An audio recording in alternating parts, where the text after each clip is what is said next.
Assalamualaikum warahmatullahi wabarakatuh.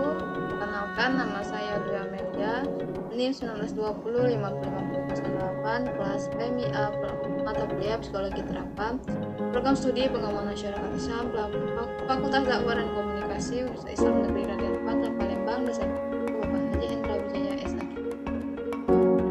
Baik, di sini saya akan menjelaskan tentang konsep death and dying dalam ajaran Islam. Dalam Al-Quran, mati adalah terpisahnya ruh dari jasad dan hidup adalah bertemunya ruh dengan jasad. Kita mengalami saatnya terpisah ruh dari jasad sebanyak 2 kali, dan mengalami pertemuan ruh dengan jasad untuk pertama kali adalah ketika kita masih berada di dalam ruh. Ini adalah saat mati yang pertama. Seluruh manusia ketika itu belum memiliki jasad. Allah mengumpulkan mereka di alam ruh dan berfirman sebagai disebutkan dalam surat Al-A'raf ayat 172 yang artinya, dan ingatlah ketika Tuhanmu mengeluarkan keturunan anak-anak Adam dari surga mereka, dan Allah mengembali kesaksian terhadap jiwa mereka. Seraya berfirman, bukanlah aku ini Tuhanmu. Mereka menjawab, betul, engkau Tuhan kami. Kami menjadi saksi, kami lakukan yang demikian itu, agar di hari kiamat kamu tidak mengatakan, sesungguhnya kami Bani Adam adalah orang-orang yang lengah terhadap ini atau keesaan Allah. Abu Hurairah mengingatkan untuk memperbanyak mengingatkan kematian, karena Allah membuka hati orang yang banyak mengingat mati dengan memudahkan kematian baginya.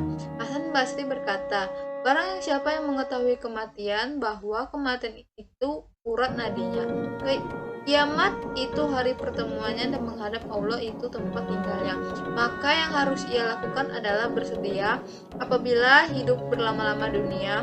Maksudnya adalah pikirannya terfokus pada kehidupan akhirat, dan tempat tinggalnya adalah di hadapan Allah.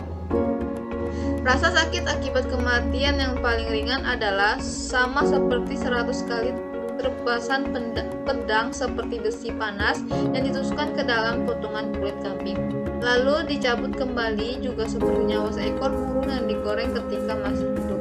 Ada juga yang berpendapat bahwa kematian itu sangat menakutkan di dunia dan di akhirat. Bagi orang yang mukmin, kematian itu lebih menyakitkan daripada digergaji dan sejumlah gergaji, digunting dengan banyak gunting, dan direndam dalam air mendidih dalam tungku.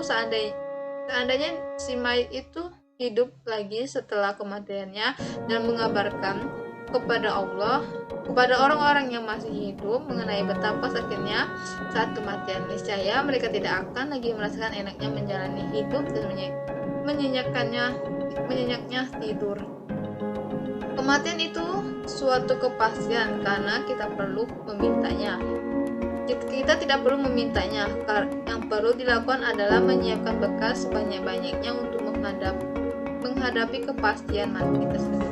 Karena Allah menciptakan kematian sehingga akhir yang pasti bagi kehidupan. Sebagaimana diketahui sejauh ini, tidak ada seorang pun yang mampu menghindari kematian. Tidak ada harta benda, kesehatan, jabatan, atau teman yang menjamin keselamatan seorang darinya. Baik, itu saja yang dapat saya jelaskan. Saya akhiri, wassalamualaikum warahmatullahi wabarakatuh.